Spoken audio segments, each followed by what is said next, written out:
তো good morning বন্ধুরা, good morning from আমার পাড়া। ঠিক আছে, তো এখন হচ্ছে আমি যাচ্ছি স্কুলে, আর ছেলে রেডি হয়ে গেছে। হ্যালো বলে দাও পাপা। হ্যালো। তো ছেলে রেডি হয়ে গেছে, ছেলেকে নতুন স্কুলে ভর্তি করেছি, তোমাদের বলেছিলাম আলিপুর গার্লস এন্ড বয়েজে ভর্তি করেছি। তো সেই কারণে না ছেলে এখন ঘরের পাশেই স্কুলে পড়ে, জাস্ট ঘর থেকে 200-300 মিটার। তারপরে আমাদের গাড়ি নিয়ে আসতে হচ্ছে, কারণ ভাই এখানে রাস্তার অবস্থা ভীষণ খারাপ, ভীষণ। ঠিক আছে, ড্রেন পেন করে রাস্তার অবস্থা 12টা বাজিয়ে দিয়েছে রাস্তার পুরো। যার কারণ হচ্ছে এইটুখানির জন্য আমাদের গাড়ি নিয়ে আসতে হচ্ছে, আর একটুখানি বৃষ্টিও হচ্ছে। বৃষ্টির জন্য পুরো রাস্তা কাদা চ্যাপচ্যাপে হয়ে গেছে। তো কি করবো, তাই ভাবলাম যে গাড়ি নিয়ে বেরোনো যাক। আর পেছনে হচ্ছে এটা আমার কাকার মেয়ে হয় পাড়া, তো ঠিক আছে। আর পেছনে কাকি বসে আছে, তো পেছনে কাকি বসে আছে, আর এটা হচ্ছে কাকার মেয়ে হয়। হ্যালো বল তুই। হাই। লজ্জা পেয়ে গেছে। ছাড়ো, রাধা কৃষ্ণ বলো, হরে কৃষ্ণ বলো। বাবা গুড মর্নিং বলে তো সবাই একটু এরকম ভাবে এসে ভালো করে বলো, বলো গুড মর্নিং। বলো আমি নতুন স্কুলে ভর্তি হয়ে গেছি, ওই জন্য তোমরা আমাকে আর দেখতে পাও না। কারণ পাপা হচ্ছে কাজে যায়, ঘরের সামনে থেকেই চলে যায়, আর ঘরের সামনে স্কুল বলে আর ক্যামেরা নিয়ে শুট করা হয় না। বলো ঘরের সামনে স্কুল বলে আর ক্যামেরা নিয়ে শুট করা হয় না। হ্যালো বলে তো সবাইকে এরকম করে। তো যাই হোক, মানে বাড়ির সামনে অ্যাকচুয়ালি স্কুল, তো যার জন্য ওর মাই বেশিরভাগ সময় দিয়ে যায়, আর আমি এই দুদিন দিতে আসছি। একটুখানি স্কুলে প্রবলেম হয়ে গেছিল, যার কারণে আমিই দিতে আসছি দুদিন ধরে। এবং আজকে একটু বৃষ্টিও পড়ছে, ঠিক আছে, যার কারণে আমি নিজেই ভাবলাম কার্ডটা বের করে দিয়ে আসাটাই বেটার হবে। তো গাড়ির মধ্যে বসে থাকবো, কারণ হচ্ছে স্কুলের গেট মনে হয় এখনো খোলেনি। হ্যাঁ এক্স্যাক্ট তাই, স্কুলের গেট এখনো খোলেনি। তো এখানটাতেই দাঁড়াবো চুপচাপ, এখানটাতে একটু দাঁড়াই। চলো একটু পরে কথা হচ্ছে।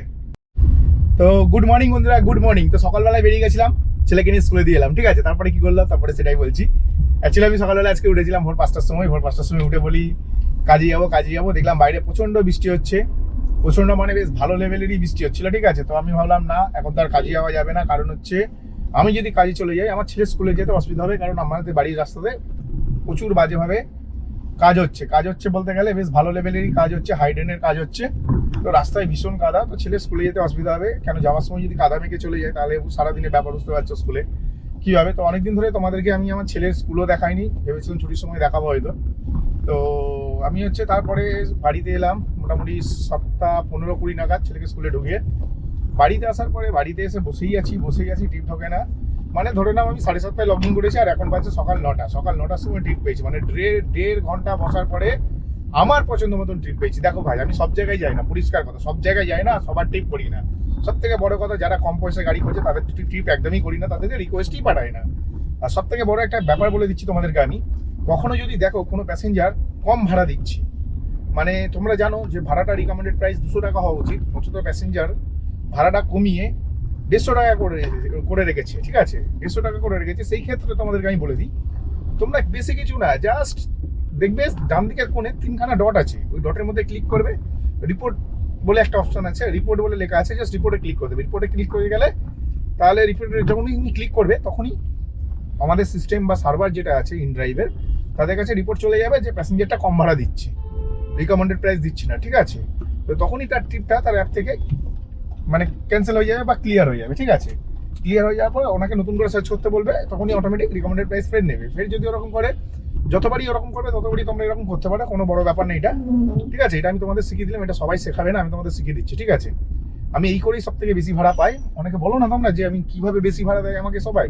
আমার সামনে কোনো প্যাসেঞ্জার দাঁড়িয়েছে, 200 টাকা ভাড়া হওয়া উচিত, 150 টাকা করে রেখেছে, তাকে টিকিটে ক্লিক করে রিপোর্ট মেরে দিলাম, তারপরে তার ট্রিপটা ক্যান্সেল হয়ে যায় এবং সে আবার রিসার্চ করে গাড়ি নতুন করে, তখন রিকমেন্ডেড প্রাইসে সে বুঝে গেল যে না আমার ট্রিপ ক্যান্সেল হয়ে যাচ্ছে, তখন সে রিকমেন্ডেড প্রাইসে গাড়ি বুক করে। তো এইভাবে আমি সবসময় হিউজ অ্যামাউন্টের গাড়িটা আমি পেয়ে যাই। ঠিক আছে, তো আজকে একটা ভাড়া পেয়ে গেছি, যাবো গল্পি। আগের দিনে যে প্যাসেঞ্জারটাকে আমি নিয়ে গেছিলাম আজকেও সেই প্যাসেঞ্জারটাকেই নিয়ে যাচ্ছি। তাই জন্য হচ্ছে তোমাদের যদি বলি আজকের ভাড়াটা একটু ডিফারেন্স, 195 আজকে সার্চ করেছিল, ব্যাপারটা আমি বুঝলাম না। তো তোমাদের পরে ডিটেলসটা বলছি, প্যাসেঞ্জারের কাছে চলে এসেছি। তো তোমাদেরকে যেমনটা বলেছিলাম যে আগের দিন আমি এই প্যাসেঞ্জারটাকে নিয়ে আমি সেম এখানে এসেছিলাম, আগের দিন যেটা এসেছিলাম না আমি, সেই ব্লগটা তোমরা আমার দেখতে পাবে, মানে সেই ভিডিওটা তোমরা আমার দেখতে পাবে হিন্দি চ্যানেলে। যারা জানে না ভাই, অনেকেই জানে না। ঠিক আছে, তো বাঙালিরা হিন্দি বোঝে, তো বাঙালিদের ভাই কোনো অসুবিধা নেই হিন্দি দেখতে, কিন্তু হিন্দুস্তানি যারা আছে অনেকে যারা বাংলা বোঝে না, এরকম 80% হিন্দুস্তানি আছে যারা বাংলা বোঝে না। ঠিক আছে, 80% আছে যারা কলকাতায় কাজ বাজ করে, তারা তবু একটু বাংলা বোঝে, কিন্তু কলকাতার বাইরে যারা থাকে মোটামুটি কেউই বাংলা বোঝে না। তার কারণে ভাই হিন্দি চ্যানেল বানানো। ঠিক আছে, আর বাঙালিরা তো সাপোর্ট করে না, তার থেকে ভালো ভাই হিন্দিতে ভিডিও বানিয়ে লাভ আছে। তো হিন্দি ভিডিও বানাচ্ছি ওই জন্য। আর তোমাদেরকে বলে দেবো ভাই সাবস্ক্রাইব করে নাও। ঠিক আছে, আর তাছাড়া তোমরা যদি দেখতে চাও যে আগের দিনও আমি এইটা সেম প্যাসেঞ্জারকে নিয়ে আমি এই সেম জায়গায় এসেছি, গল্ফ কিনে এসেছিলাম 195 টাকায় 7 কিলোমিটার, ঠিক আছে, যেখানে আমার 210 টাকা ভাড়া হয়। এর পেছনে কারণটা কি সেটাও আমি ওই ভিডিওতে বলেছি। তো তোমরা ওই ভিডিওতে যাও, গিয়ে যদি দেখতে পারো সেটা, তার জন্য তোমাদের কি করতে হবে, হিন্দি চ্যানেলে গিয়ে ঢুকে ভিডিওটা দেখতে হবে। সাবস্ক্রাইব করবে না করবে সেটা তোমাদের ব্যক্তিগত ব্যাপার, ঠিক আছে।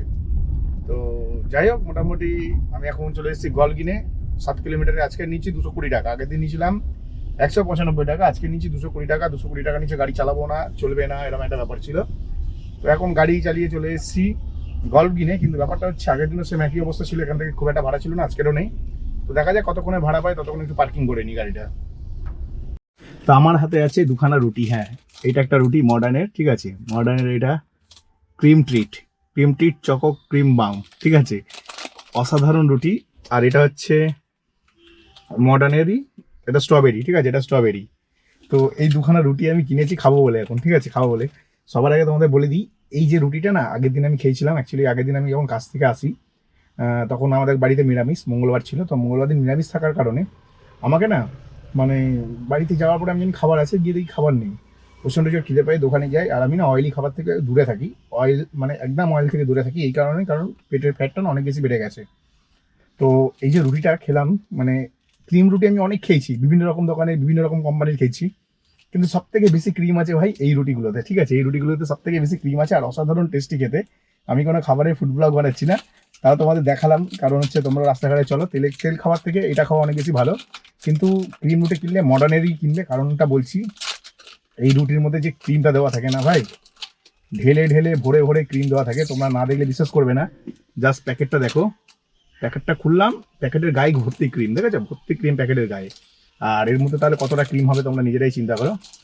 তো আমি প্যাকেটটা মনে হচ্ছে একটু ভুল কাটা হয়ে গেছে আমার। হ্যাঁ, তো চলো টেস্ট করা যাক।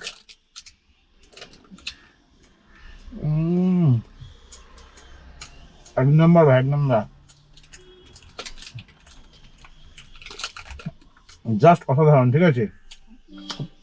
স্ট্রবেরিটা খাচ্ছি, অসাধারণ লাগছে, ক্রিম ভর্তি পুরো প্যাকেটের মতো না, ক্রিম ভরে গেছে লেগে লেগে। চলো এটা আগে খেয়ে নিই, তারপরে ওইটা যখন খাবো ওইটা দেখাবো। ভাবলাম তোমাদের একটু জিনিস দেখানো যাক, এখানে ক্রিমটা দেখো খালি, মানে ক্রিম বেরিয়ে প্যাকেটের গায়ে লেগে যাচ্ছে, এত ক্রিম দেওয়া আছে। জাস্ট খেয়ে মনটা ভরে যায়, আলাদাই।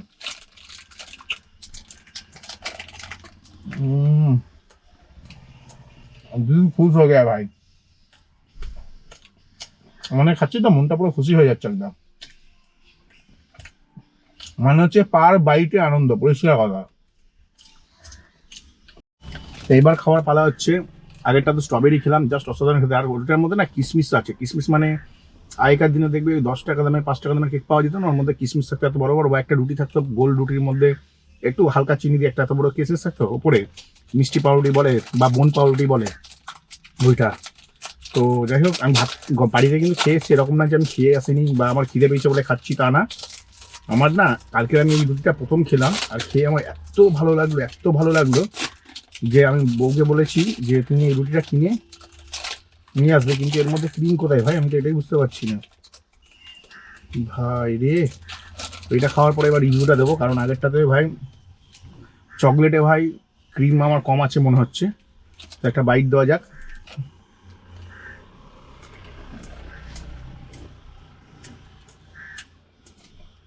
আমার মনে হয় চকলেটটা হচ্ছে একটু কস্টলি, তো 10 টাকায় চকলেট দেবে, রুটি দেবে, সেই দিকটা যদি দেখি একটু কমই আছে। মানে আমি চকলেট ছাড়া আদার্স যেগুলো খেয়েছি, মানে স্ট্রবেরি খেয়েছি, কাল রাতে একটা অরেঞ্জ ফ্লেভার খেয়েছিলাম, অরেঞ্জ কি, হ্যাঁ অরেঞ্জের মতনই খেয়েছিলাম কিছু একটা কাল রাতে, অসাধারণ ছিল। ওর মধ্যে না ভর্তি ক্রিম ছিল, যেমন এর আগে আমি স্ট্রবেরিটা খেয়েছি, স্ট্রবেরিটা ভালো, আমার মধ্যে চকলেটটা খাবে না কেউ, কারণ হচ্ছে চকলেটের মধ্যে না ক্রিম দেওয়া নেই ভালো করে। মানে আমি যে আগেরটা খাচ্ছিলাম না পার বাইটে আনন্দ বলছিলাম, এটাই ভাই পার বাইটে আনন্দ নেই। একটা আগেরটা থেকে না ক্রিম বেরিয়ে এই যে প্যাকেটের গায়ে লেগে ভর্তি হয়েছিল, ভাই চকলেটটার মতো ওরকম কোনো ব্যাপার নেই। আমি কিন্তু বাড়িতে খেয়ে এসে তারপরেও ভাবলাম যা খুঁজে পাচ্ছি না, তারপরে খাই একটু খাই, তাড়াতাড়ি ভাতটা খাবো না বলে তাই ভাবলাম একটু খেয়েই নিই। পূজা খরচা আর এখানে আমাকে অনেকক্ষণ বসতে হবে, তাই ভাবলাম খেয়েই নিই। কিন্তু পার বাইটে যে আনন্দের ব্যাপারটা বলেছিলাম, ওই আনন্দের ব্যাপারটা ভাই চকলেটের মধ্যে নেই। আদার্স অন্য ফ্লেভারগুলোতে আছে, চকলেট ফ্লেভারটা কেন নেই কারণটা বলে দিচ্ছি। চকলেট একটু কস্টলি হয়, তাই জন্য না ক্রিমে মানে আগের যে রুটিটা খেয়েছিলাম তার মধ্যে এত পরিমাণ ক্রিম ছিল, তার 25% ক্রিম আছে। ধরো তো এসে 100% যদি ক্রিম থাকে, মানে ধরো তাতে যদি 100 গ্রাম ক্রিম থাকে, এতে 25 গ্রাম ক্রিম আছে, ঠিক আছে, এরকম একটা ব্যাপার। মানে অত ভালো টেস্ট না।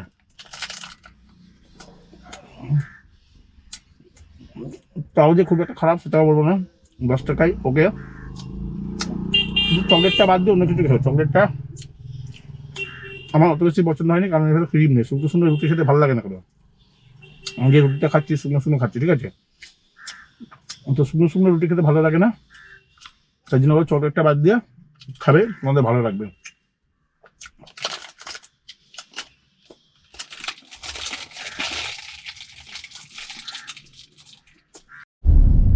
তো এই মুহূর্তে খাওয়া শেষ করার পরেই সঙ্গে সঙ্গে একটা ভালো ভাড়া পেয়ে গেছে। ভালো ভাড়া বলতে হ্যাঁ ঠিক আছে, খারাপ না, নন এসি ভাড়া ভাই। 4 কিলোমিটার যাবে, 4 কিলোমিটার না 3.8 কিলোমিটার হবে। যাই খাচ্ছি ভাই ঢেকুর উঠছে, ঢেকুর কেন উঠছে তো কে জানে। তো যাই হোক, 4 কিলোমিটার যাবে, 4 কিলোমিটার 150 টাকা, আর কি চাই, ঠিক আছে। আর নাকতলা নিয়ে যাচ্ছি যেহেতু, তোমরা ভালো মতন জানো ভাই, আমি সব জায়গায় যাই না, বাড়ির আশেপাশে ঘিসতে থাকি, মানে ঘষতে থাকি গাড়িটাকে নিয়ে, মানে ঘষা মাজা করি না আর কি, মানে ওই চালাতে থাকি আর কি গাড়িটাকে, ঠিক আছে। তো গাড়ির আশেপাশে, মানে গাড়ির আশেপাশে বলছি, গাড়ির আশেপাশে কেন ঘুরতে হবে ভাই, বাড়ির আশেপাশে ঘুরে বেড়াই। গাড়ির আশেপাশে ঘুরে বেড়াই বলছিলাম আমি এক্ষুনি, ঠিক আছে, গাড়ির আশেপাশে না, বাড়ির আশেপাশে ঘুরে বেড়াই।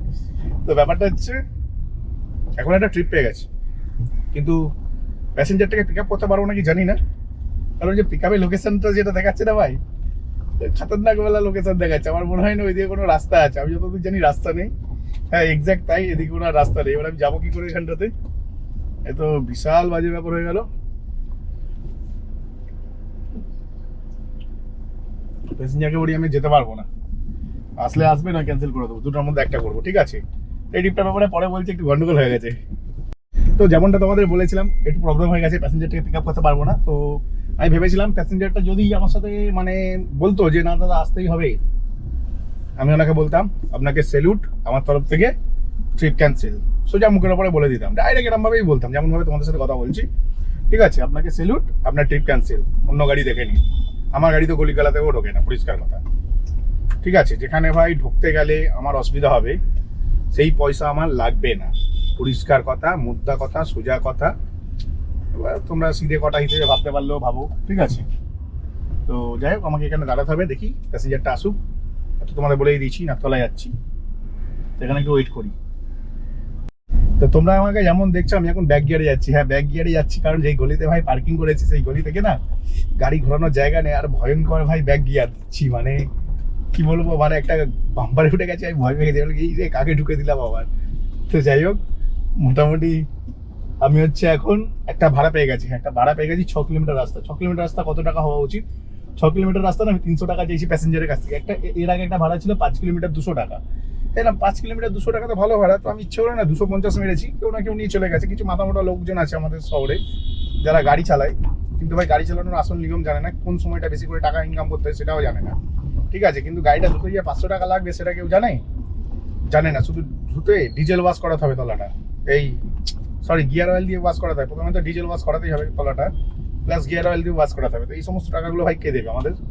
তো যাই হোক, আমি হচ্ছে সব গলিগালাতেও যেহেতু পিক আপ করবোই না এই বর্ষার মধ্যে, কোন গলিতে কতটা জল জমেছে ভগবানই জানে, কারণ সারা রাত ধরে বৃষ্টি হয়েছে, ঠিক আছে। তো সারা রাত ধরে বৃষ্টি হলো, মানে মোটামুটি যাই হোক, বৃষ্টি হোক যাই হোক, জল জমবে না আশা করছি। তা মানে আমার না ইচ্ছা নেই, মানে আজকে অ্যাভেলেবেল ট্রিপ আছে ভাই, কি দরকার ভাই গলিগালার ভেতরে ভাই ট্রিপ নেওয়ার, ঠিক আছে। এবং একটা মেন রোড থেকে সলিড ভাড়া তুলবো, এখন নিয়ে চলে যাবো যেখানে খুশি। যাই হোক, 4 কিলোমিটার ভাড়া ছিল, 5 কিলোমিটার ভাড়া ছিল, 200 টাকা দিয়ে রেখেছিল, তো সেটা আমি ডিক্লাইন করে দিয়েছিলাম। আর ভাবছিলাম যে লস করে ফেললাম। তো এই মুহূর্তে আমার কাছে একটা ভাড়া চলে এসছে। আমি ওই দিক থেকেই এলাম, মানে নাকতলার দিক থেকেই এলাম, টালিগঞ্জের দিক থেকে নাকতলার দিকে এসেছি। তো আমার না অ্যাকচুয়ালি নাকতলার কাছাকাছি জায়গাতে নামিয়েছি প্যাসেঞ্জারকে নামানোর পরে। আমি হচ্ছে নাকতলার কাছে পার্কিংটা করেছিলাম, আর এখন হচ্ছে যাচ্ছি ফেরাবার টালিগঞ্জের দিকে। তো প্যাসেঞ্জারটা যাবে 6 কিলোমিটার ভাড়া 270 টাকা। 6 কিলোমিটার ভাড়া 270 টাকা, হ্যাঁ ভাই 6 কিলোমিটার ভাড়া 270 টাকা, কিন্তু প্যাসেঞ্জারটা পেছন ফেটে গেছে, যার জন্য ক্যান্সেল করে দিয়েছে। এই মাত্র ক্যান্সেল হলো। তো প্যাসেঞ্জারটাকে অনেক ধন্যবাদ জানাই আমার তরফ থেকে ক্যান্সেল করে দেওয়ার জন্য, ঠিক আছে। কারণ একটা প্যাসেঞ্জার কত বড় ঢ্যামনা আর কত বড় ছেঁচড়া হতে পারে সেটা এখান থেকে পাওয়া যায়। আমরা তো ছেঁচড়া জানি, আমরা জন্মগত গাড়ি যারা চালায় তারা সব ছেঁচড়াই হয়, ঠিক আছে। তো 270 টাকা থেকে প্যাসেঞ্জারেরও পেছন ফেটে গেছে, আমি বুঝলাম যেটা, ঠিক আছে।